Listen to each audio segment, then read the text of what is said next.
Welcome to the second video on CCNA training session. Today, we are going to discuss about OSI Reference Model. OSI stands for Open System Interconnection, which is defined by ISO, International Organization for Standardization. This model defines how communication is carried out by individual network devices between source and the destination. There are 7 layers in this model and they have different functions which we will see as we move from the top down to the bottom layer. It provides understanding on how to troubleshoot networking issues in the layered approach.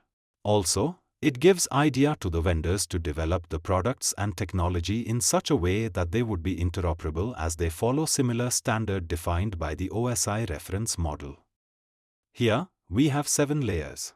Application layer is considered as layer 7 while the physical layer is considered as a layer 1. The upper layer includes application, presentation and session layers whereas bottom layer includes network, data link and physical layers. The transport layer is called heart of OSI. In this slide, let's talk about application layer. In a client-server architecture, the application layer of the client is responsible to define specific application based on what kind of service it is trying to get before the request is sent to the server. When it comes to the application, the well-known applications or services like HTTP, HTTPS, FTP, etc. are considered as these services are widely used in networking. All the service port numbers used by the well-known services are well-known ports. The range of the well-known ports is 0 to 1023. Each application has its own port number.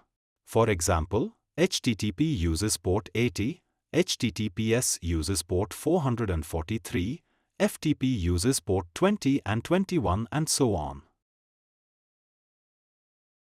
In this section, we will talk about some of the applications and their use in networking. Hypertext Transfer Protocol or HTTP is used to send or receive texts between the client and server. It helps client device to fetch texts stored in the server. Whenever client wants to get the texts from the server, the request is sent to port 80.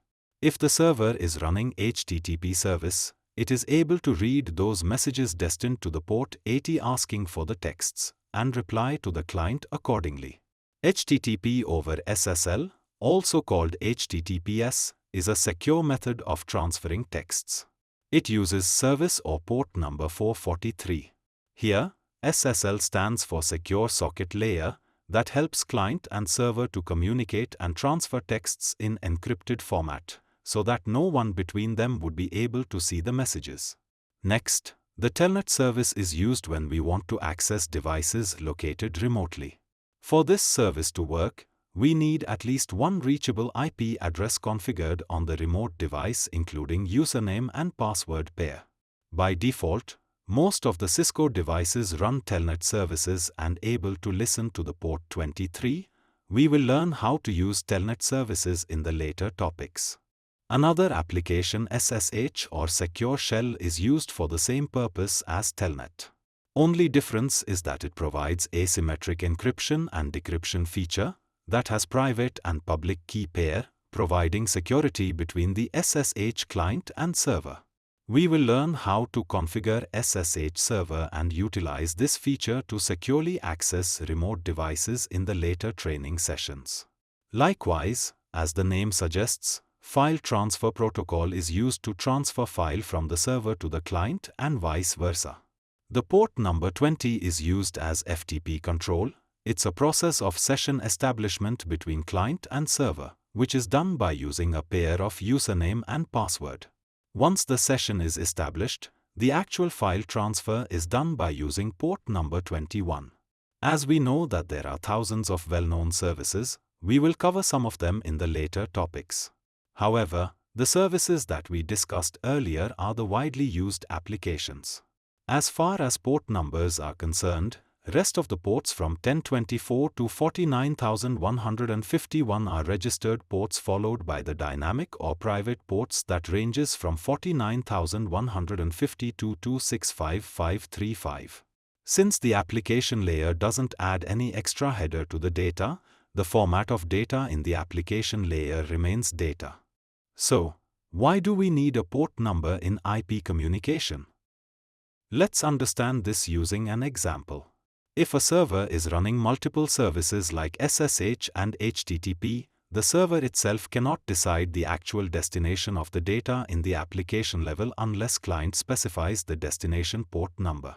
It's like two apartments located in the same building. The apartment number is required for someone to be able to deliver you something in the right manner. In this example, client device having IP address 10.1.1.1 is requesting to service to the server location in the right-hand side with IP address 10.1.1.2. The server is running two services and each request goes to the specific service section. The server decides actual destination based on the application layer port number for SSH and HTTP. The upper layers are not usually visible to us, which may be difficult for us to understand as the data processing is done internally to make them ready for the transport over the network. The presentation layer is responsible to give standard format to the actual data provided by the application layer. The computer cannot understand human-readable text and it should be converted into the machine language based on the type of data which is called encoding. This layer also provides encryption and decryption services. The format of the data in this layer is still data. Let's talk about session layer. This layer is responsible to establish session between source and destination. As we know that the application layer gives which destination port or well-known service the client has to send the request, the server also needs to have details about source port for a reply. Which is why the session layer defines session ID on the source side. For this reason, the session layer allocates individual session with a session ID above 1024 port numbers. In this example, we have SSH and HTTP service request from the client. Now server looks into the source port while for the reply and it finds 1024 for SSH request and 1025 for the HTTP request. The reply packets with source port 22 or SSH is sent to the destination port 1024 while HTTP service request is replied to the 1025 port. The format of data in this layer is data. Up to this point we covered the upper layers and their function. In the next video we will cover remaining OSI layers and their function. I hope this video was informative to you. You can comment down below if you have any questions. I will try to answer them as quickly as possible.